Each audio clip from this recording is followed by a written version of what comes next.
Cuarta pregunta. ¿Hay temas repetidos? Pablo anima a Timoteo a permanecer firme por el verdadero evangelio. 1, 8, 14. Por tanto, no te avergüences de dar testimonio de nuestro Señor, ni de mí, preso suyo, sino participa de las aflicciones por el evangelio según el poder de Dios. Guarda el buen depósito por el Espíritu Santo que mora en nosotros. 1:14. No te avergüences, guarda el buen depósito. Seguir a Cristo implicará persecución, sufrimiento. Y también todos los que quieren vivir piadosamente en Cristo Jesús padecerán persecución, dice en el 3:12. Entonces, basándonos en nuestras respuestas a las 4 preguntas, ¿alguien se ofrecería voluntariamente a dar un resumen del propósito de Pablo al escribir Segunda de Timoteo? ¿Ya tú lo harías en casa? El estudio lo contempla. Helo aquí, mi hermano. Pablo insta a Timoteo a permanecer firme por el verdadero evangelio, a refutar la falsa doctrina y a entrenar a otros para la obra del evangelio, a pesar del sufrimiento que padecerá a la luz del glorioso futuro que le aguarda. ¿Afecta este propósito la manera en la que interpretamos nuestro pasaje? Vamos a leerlo de nuevo. Segunda de Timoteo 1, el 9 al 10. ¿Quién? Dios nos salvó y llamó con llamamiento santo, no conforme a nuestras obras, sino según el propósito suyo y la gracia que nos fue dada en Cristo Jesús antes de los tiempos de los siglos, pero que ahora ha sido manifestada por la aparición de nuestro Salvador Jesucristo, el cual quitó la muerte y sacó a luz la vida y la inmortalidad por el evangelio. ¿De qué manera el conocer el propósito afecta el significado? Este pasaje no es sobre Pablo enseñándole a Timoteo el evangelio por primera vez. Timoteo probablemente ha escuchado y enseñado el evangelio cientos de veces. Aparentemente, Pablo no cree eso suficiente y comienza con una pequeña tangente evangélica al comienzo de su carta. Así que mientras Timoteo enfrenta el sufrimiento y las falsas enseñanzas, Pablo quiere que Timoteo recuerde el evangelio, predique el evangelio y descanse en el evangelio. Timoteo no tiene nada que temer porque ya ha sido salvo por gracia. 1. 2. La muerte ha sido derrotada. Y 3. Le espera la inmortalidad. De acuerdo, ¿cómo nos ayuda esta nueva visión a aplicar este pasaje?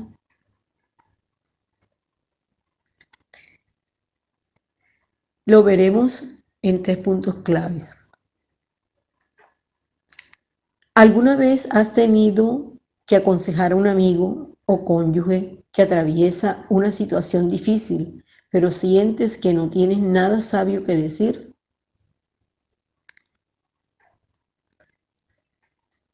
Seguro que podrías recordarles el evangelio, pero ya lo conocen, por lo que no serviría de mucho, ¿no? Y si les recuerdas el evangelio, ¿no hay mucha probabilidad de que les ayude? Tercero, no obstante, lo que Pablo está diciendo a Timoteo es: el evangelio siempre debería estar en el centro y siempre es suficiente, sin importar qué tan familiar te sea. No puedes equivocarte en orar y compartir el evangelio. ¿Ves, hermano, cómo comprender el propósito del autor te ayudará a entender el pasaje? Si no entiendes el propósito del autor, no siempre entenderás el pasaje equivocadamente, por la gracia de Dios, pero probablemente terminarás afirmando simplemente una verdad general en lugar de ver el significado más profundo del pasaje. Entonces, todo eso trata sobre identificar el significado del pasaje en estos dos géneros, las epístolas y los profetas. Un interrogante, ¿qué hay de otros géneros? Al trabajar con narrativas, considera lo que el autor elige incluir y lo que elige dejar por fuera. Esto nos ayuda a entender la intención del autor. Esto es especialmente importante al leer dos relatos diferentes del mismo evento. Por ejemplo, considera el pecado de David con Betsabé. El autor de Primera y Segunda de Crónicas lo omite porque su intención es celebrar lo mejor de los reyes de Israel y Judá en anticipación al más grande rey de todos, Jesús. Sin embargo, Segunda de Samuel lo incluye porque él tiene un propósito distinto: mostrar que incluso el rey David es un pecador y necesita un Salvador. Lo mismo es cierto para los evangelios. Deberíamos ser cuidadosos al referenciar a Mateo con Lucas para llenar los eventos que faltan. ¿Qué tal si Mateo pretendió que esos eventos faltaran? Otros libros pueden resultar más difíciles de determinar en la intención, pero siempre puedes buscar los temas dominantes y las pistas de lo que el autor se refiere.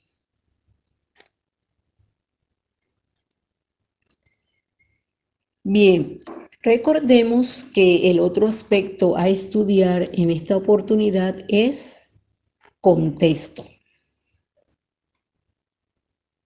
Ahora avancemos a esta nuestra segunda herramienta, el contexto. ¿Puede alguien decir cuál es la diferencia entre una novela y una enciclopedia? Trata de respondértelo allí donde tú estás. ¿Hay alguna diferencia entre una novela y una enciclopedia? Deberíamos leer la Biblia más como una novela y menos como una enciclopedia espiritual. Cada versículo, capítulo y libro están conectados. Y todos están conectados a la gran narrativa de la Biblia de la que hemos estado hablando en este espacio. Dios, glorificándose a sí mismo mediante la salvación de su pueblo y el juicio de sus enemigos a través de la vida, muerte y resurrección de Cristo. Un ejemplo de usar la Biblia como una enciclopedia sería si lees los 10 mandamientos de forma aislada. Si los lees aisladamente, quizá te inclines hacia una comprensión basada en las obras acerca de cómo el hombre es salvo. Si cumplió estos mandamientos, entonces Dios lo salvó. Si cumplo estos mandamientos, entonces Dios me salvará. Pero si lees la introducción a los mandamientos en su contexto, que dice, abro comillas, yo soy Jehová tu Dios, que te saqué de la tierra de Egipto, de casa de servidumbre. Y luego lees los 10 mandamientos, entonces te darás cuenta de que Dios dio a su pueblo los 10 mandamientos después de que los salvó de Egipto y los está llamando a vivir a la luz de su salvación.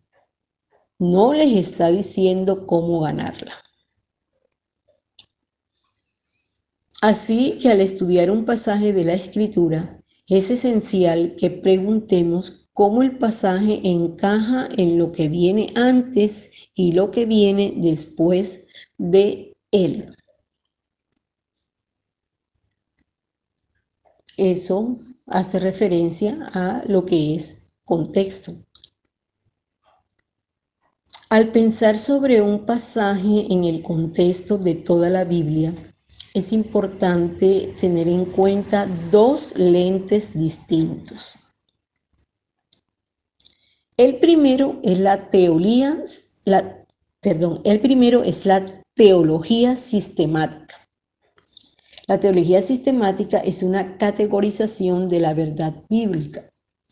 Si escoges un libro sobre teología sistemática, en el puesto de libros te ayudará a entender lo que la Biblia entera dice sobre temas específicos, como el pecado, la naturaleza divina de Jesús, el fin de los tiempos, entre otros.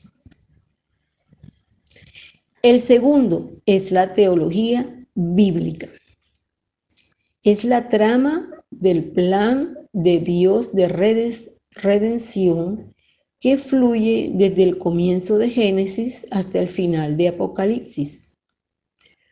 Ubicar tu texto en el contexto de la teología bíblica contextualizará la manera en la que encaja en el gran plan de redención de Dios.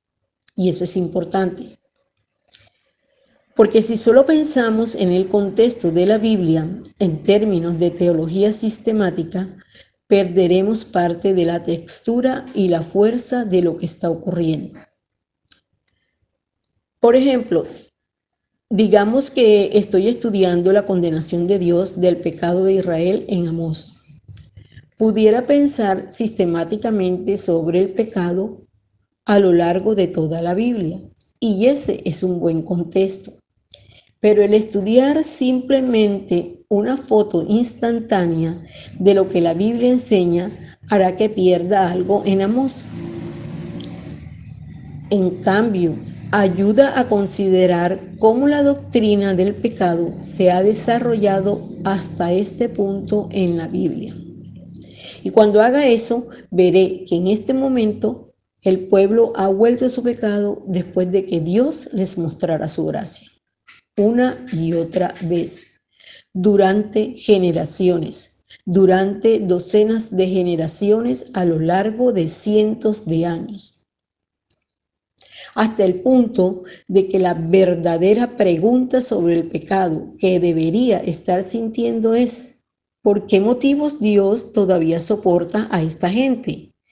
Ese es el sentimiento que debería tener cuando enfoque el pecado en Amós, si estoy usando el lente de la teología bíblica.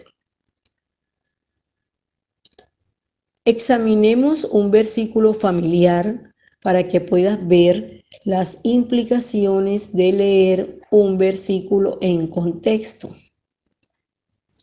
Ve, hermano, en tu Biblia a Juan 3:16. Número 1. Oración.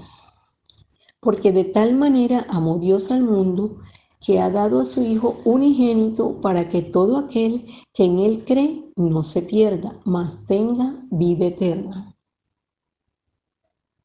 Una oración. Segundo párrafo. Juan 3:16 al 21. Lee el versículo 18. Juan no solo menciona a aquellos que creen y son salvos, sino también a aquellos que no creen y son condenados. 3. Un capítulo. Al comienzo del capítulo, en los versículos 1 al 21, Jesús enseña a Nicodemo que los hombres deben nacer de nuevo, que el Hijo del Hombre debe ser levantado explicando más sobre cómo ocurriría esta salvación. Luego, ya al final del capítulo, en el versículo 36, Juan el Bautista dice: el que cree en el Hijo tiene vida eterna, pero el que rehúsa creer en el Hijo no verá la vida, sino que la ira de Dios está sobre él. Ya podemos ver cómo conocer el contexto del capítulo afecta el significado. Habla acerca de cómo Juan 3:16 solo es usado para hablar de lo positivo. Cuarto, libro. Como discutimos en la sesión del propósito del autor, el libro de Juan fue escrito para que creáis que Jesús es el Cristo, el Hijo de Dios, y para que creyendo tengáis vida en su nombre. Aquí ves que el versículo 16 es quizá la expresión más concentrada del propósito de Juan. Mostrar que Jesús es el Salvador y todo aquel que cree en Él no perecerá, sino que tendrá vida eterna. 5. Biblia. En muchas formas, Juan 3:16 puede ser considerado el crescendo de la narrativa bíblica. Por cientos de años, Dios ha estado revelando progresivamente su gran plan y ahora está aquí a todo color. El Salvador prometido ha venido y nos ofrece la salvación que ha sido prometida. Entonces, ¿cuáles son las mejores maneras de asegurar que estás tomando en cuenta el contexto? Párrafo. Presta mucha atención en cuanto al párrafo. Presta mucha atención a las palabras de transición. Palabras como por, pero, por tanto, y, o después de esto. Exigen que averigües la conexión entre lo que estás estudiando y el pasaje anterior antes de que vayas más lejos. Si nos referimos al capítulo, lea antes y después de la sección que vas a estudiar. Te darás cuenta si alguna vez vas al estudio bíblico del miércoles por la noche que esta es nuestra práctica estándar. Capítulo. Si encuentras que estás en medio de un argumento, como los primeros capítulos de Romanos, puede ayudar que traces dónde estás en ese argumento como una forma de entender el contexto. O también, si es teniendo en cuenta el capítulo, pregúntate, ¿qué estaría faltando en este libro de la Biblia si este capítulo desapareciera? Y desapareciera repentinamente. 5. Referida al libro. Puede ser de ayuda el entender cómo está estructurado el libro. Puede ser de mucha ayuda el entender cómo está estructurado el libro. Es como Proverbios donde la estructura es muy suelta y no importa tanto. O como Job, que lo vimos unas semanas atrás, donde entender cómo el libro está compuesto es en realidad crítico para entender cada pasaje dentro de él. Los libros donde más importa la estructura son Apocalipsis, Job, Eclesiastés. Mateo, Daniel, Malaquías y Éxodo son los segundos. Para la mayoría de los otros libros es bueno conocer la estructura, pero no esencial para comprender el contexto. Si estás interesado, las clases generales del Antiguo y el Nuevo Testamento hacen un buen trabajo para ayudarte a ver cómo se encuentra estructurado cada libro. Otra sobre el libro. Otra buena forma de obtener el contexto al nivel del libro es leer una introducción de ese mismo.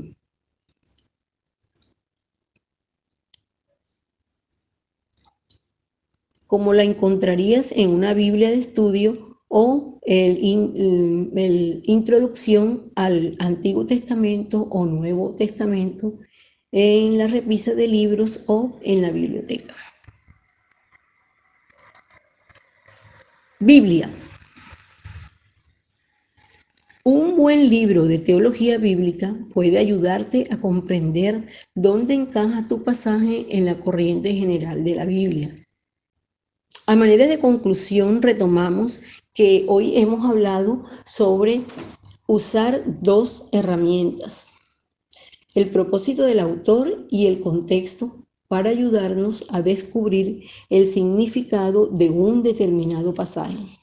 Pero siempre deberíamos tener en mente que el propósito subyacente de Dios en toda la Escritura es la revelación de su gloria, como se muestra principalmente a través del Evangelio de nuestro Señor Jesucristo.